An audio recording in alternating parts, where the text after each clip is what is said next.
நடைபெற்ற நியமன தேர்வில் தேர்ச்சி பெற்ற ஆசிரியர்கள் ஏற்கனவே தகுதி தேர்வு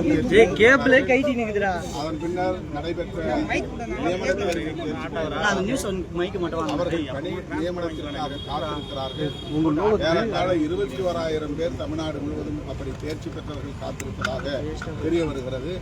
மாண்புமிகு முதலமைச்சர் அவர்கள் இந்த நியமன தேர்வில் தேர்ச்சி பெற்ற இடைநிலை ஆசிரியர்கள் அனைவரையும் பணி நியமனம் செய்வதற்கு விரைவான நடவடிக்கை மேற்கொள்ள வேண்டும் என்று இன்றைக்கு கூட்டமைப்பின் சார்பிலே உண்ணாநிலை அறப்போராட்டம் நடைபெறுவதை உணர்ந்து அவர்களை பணி நியமனம் செய்ய வேண்டும் என்று விடுதலை சிறுத்தைகள் கட்சி வேண்டுகோள் விடுக்கிறேன். இது மிகவும் முக்கியத்துவம் வாய்ந்த ஒரு கோரிக்கை, ஜனநாயகபூர்வமான கோரிக்கை. எனவே மாண்புமிகு முதல்வர் அவர்கள் இதனை பரிசீலிக்க வேண்டும், அவர்களுக்கான பணி சார். ஜேபி நட்டா தலைமையில் 7 எம்பிக்கள் எங்கே போயிருக்காரு? கரூர் போய் ஆய்வு பண்ண போயிருக்காங்க. அது எப்படி? இது பாஜக இந்த பிரச்சனையை திசை திருப்ப மடைமாற்றம் செய்ய முயற்சிக்கிறது என்று நான் நம்புகிறேன்.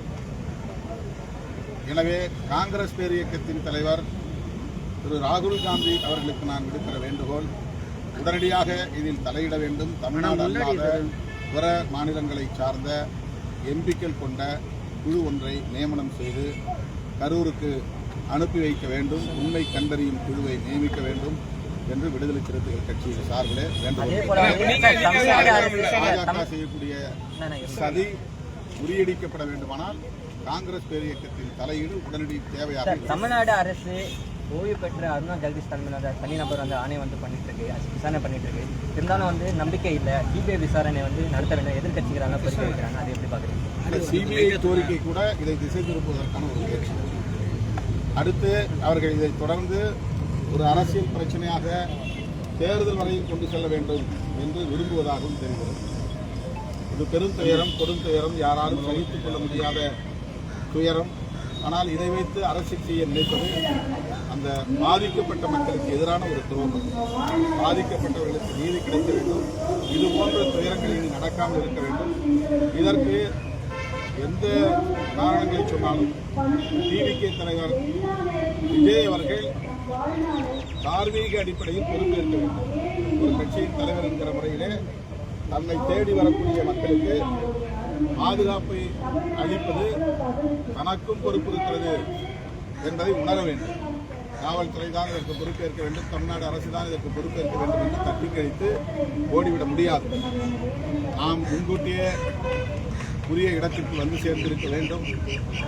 7 மணி நேரம் 8 மணி நேரம் என்று பெரிய கிரவுட், ஒரு மக்கள் திரளை ஒரே இடத்தில் காத்திருக்க வைப்பது அதைவிட கொடுமையானது. பிற்பகல் 11 மணியிலிருந்து இரவு 7:30 வரையிலும் ஒரே இடத்தில் இந்த மக்கள் காத்திருக்கிறார்கள். அதுவும் பல்லாயிரக்கணக்கிலே லட்சக்கணக்கிலே ஒரு இடத்திலே குவிந்திருந்தால் என்ன நிலை ஏற்படும் என்பதை முன்கூட்டியே தலைவர்கள் உணர வேண்டும். விஜய் அவர்கள் அதை பற்றி உணர வேண்டும். 1 மணி நேரம் அல்லது 2 மணி நேரம் தாமதமாக செல்லலாம். ஆனால் 7 மணி நேரம் 8 மணி நேரம் அறிவிப்பு செய்த நேரத்திலிருந்து தாமதப்படுத்தி செல்வது என்பது அதற்கு பொதுமக்கள் தான் காரணம், தன்னை நேசிக்கக்கூடியவர்கள் ஆங்காங்கே வழிமறித்துக் கொண்டார்கள், அதுதான் காரணம் என்று சொல்லி அதை தட்டி கழிப்பது எந்த வகையிலும் ஏற்புடையது அல்ல. இனிமேல் அப்படி காலம் தாழ்ந்து எந்த நிகழ்ச்சியிலும் கலந்து கொள்ளக்கூடாது என்கிற படிப்பினையை எல்லா தலைவர்களுக்கும் இந்த கொடுந்துயரம் உணர்த்தி இருக்கிறது. இப்ப நீண்ட காலமா நீங்க அரசியல் இருக்கீங்க, உங்களுக்கும் நீங்க ஒவ்வொரு விஷயம் போராட்டம் போகும்போது காவல்துறை உங்களுக்கு பயங்கரமான கடும் நெருக்கடிலாம் கொடுத்துருக்கு. நீங்க ஒரு இடத்துல பேச போனாலும் சீக்கிரம் மூவ் பண்ணுங்க. இந்த சூழ்நிலை நாமக்கல் இருந்து கரூர் வேலூர்ல அவங்க பாட்டு கொடுக்கல, அங்கிருந்து பரமத்தி வேலூர்ல நிக்கிறாரு. அதை தாண்டி வேளாண் மாநிலத்திலையும் பேசுறாரு. இப்ப காவல்துறை ஏன் எல்லாத்தையும் பிரச்சனை பண்ணும்போது ஏன் பிரச்சனை பண்ணி கொண்டு வந்துக்கலாம் இந்த பக்கம்? ஏன்னா எல்லா கட்சியும் நீங்க நீண்ட காலம் அரசியல் இருக்கீங்க, உங்களுக்கும் தெரியும். ஒரு முக்கியமான தலைவர் இருந்தா அந்த நிறுத்தணும். வேலூர்ல நான் பரமத்தி வேலூர்ல பாயிண்டே கிடையாது. அவர் பேச சொல்றாங்க, அடுத்து வேளாண் மருத்துவம் பண்றாங்க, அடுத்து பெரியகுளத்து மருத்துவம் பண்றாங்க. அப்ப ஏன் மூவ் பண்ணாம அந்த பாயிண்ட்டுக்குள்ள வர்றதுக்கு அவங்க தான் முயற்சிக்கணும். அவங்க தொண்டர்கள் அல்லது ரசிகர்கள் இடையிலே மறித்தால் கூட எந்த அளவுக்கு அதை தவிர்க்க முடியுமோ அந்த அளவுக்கு தவிர்த்திருக்க வேண்டும். ஆனால் விஜய் அவர்களோடு இருக்கக்கூடியவர்கள் அதை பயன்படுத்தி மேலும் மேலும் தாமதத்தை ஏற்படுத்துவதற்கான ஒரு நடவடிக்கையில் தான் ஈடுபட்டு இருக்கிறார்கள் என்று நமக்கு தெரிய வருகிறது. எந்த அளவுக்கு அவற்றை எல்லாம் தவிர்த்து விட்டு விரைந்து வந்திருக்க வேண்டுமோ அந்த அளவுக்கு அவர் வந்திருக்க வேண்டும். இரவு 7:30 மணிக்கு 12 மணிக்கு சொன்ன இடத்திலே இரவு 7:30 மணிக்கு வந்து சேர்ந்தது இந்த கொடும் துயரத்திற்கு காரணம். ஒரே இடத்தில் பல்லாயிரக்கணக்கானவர்கள் தேங்கி இருந்ததுதான் மிக முக்கியமான அனுபவம் இல்லாத கட்சி. காவல்துறை அதுக்காக ஒன்றும் பண்ண முடியாது. அனுபவம் இல்லாத கட்சி இல்ல. என்னன்னா இவங்க வந்து இதை வந்து தமிழக வெற்றிகளை வந்து அனுபவம் இல்லாத கட்சி எல்லாத்துக்கும் தெரியும். இந்த சூழல்ல அந்த பைபாஸ்ல இருந்து இப்ப உங்களுக்கு தெரியும் கரூர் ரவுண்டானாவில் இருந்து இந்த அளவுக்கு வேலாயுதம் இந்த வேலைக்காக வந்து மூவ் பண்ண காவல்துறை ஏன் வந்து பரமத்தி வேலூர் ட்ரை பண்ணல, வேலாயுதம் படத்துக்கு ட்ரை பண்ணல, பெரிய குளத்து படத்துக்கு ட்ரை பண்ணல? வேலாயுதம் பாளையம் பெரிய குளத்து பாளையம் கரூர் தானே. அவங்களுக்கு வந்து என்ட்ரி பாயிண்ட் தான் முக்கியம். காவல்துறை என்ட்ரி பாயிண்ட்ல நின்னாங்க காவல்துறை. மொத்த இடத்துல நாமக்கல்ல இருந்து கரூர் காவல்துறை இருந்து பிடிச்சி வர முடியாது. காவல்துறைக்கு அவங்க ஏற்கனவே கொடுத்துருக்கிற ரிட்டன் பர்மிஷன் என்னவோ அதன்படி நடந்து கொள்ள வேண்டியது நமக்கு கரெக்டாக நடக்க முடியாது. 100% நடக்க முடியாது. அவர் வந்து ஒரு மாஸ் புல்லிங் ஃபோர்ஸாக இருக்கிற நிலையில் பல இடங்களில் மறிக்கிறாங்க. அப்படி மறிக்கும்போது அதை கடந்து வந்துட முடியாது. ஆனால் எவ்வளவு வேகமாக வர முடியுமோ அவ்வளோ வேகமாக வந்திருக்கணும். ஆனால் இவங்களே பல இடத்துல நேரத்தை ரொம்ப எடுத்து ரொம்ப டிலே பண்ணி வந்திருக்காங்கிறத யாரும் மறுக்க முடியாது.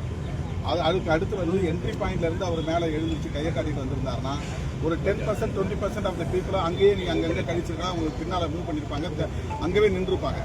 இவர் வந்து அந்த சென்டர் பாயிண்ட் கோர் பாயிண்ட் வந்து தான் நான் எழுதிருப்பேன் அப்படிங்கிற மாதிரி எடுத்த அந்த ஸ்ட்ராட்டஜி அதெல்லாம் வந்து மொத்த மாசையும் ஒரே இடத்துல கொண்டு வந்து குவிக்கிறதுக்கான ஒரு வாய்ப்பு அது உருவாக்குது. அது திட்டமிட்டு செய்தார்கள் நான் சொல்ல மாட்டேன். ஆனால் அந்த ஸ்ட்ராட்டஜி அதுக்கு ஒரு காரணமாக இருக்கு.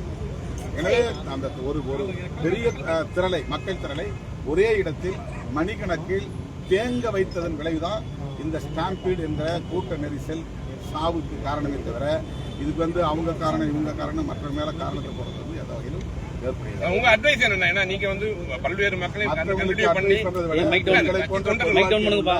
ஒவ்வொருவரும் இதிலிருந்து கற்றுக்கொள்ள வேண்டியது உரிய நேரத்தில் நாம் அறிவித்த நேரத்தில் ஒரு இடத்திற்கு போய் சேர வேண்டும். பல்லாயிரக்கணக்கானவர்கள் ஒரே இடத்தில் இருக்கிற போது அவர்களை தேக்கமடைய வைக்கக்கூடாது. அங்கிருந்து அவங்களை மூவ் பண்ணி நகர்வதற்கான ஏற்பாட்டை செஞ்சிருக்கோம். அப்படி நகர்ந்திருந்தாங்கன்னா இதுல பிரச்சனை கிடையாது. அப்போ இதுதான் நாம கற்றுக்கொள்ள வேண்டிய பாடமா நான் பார்க்கிறேன்.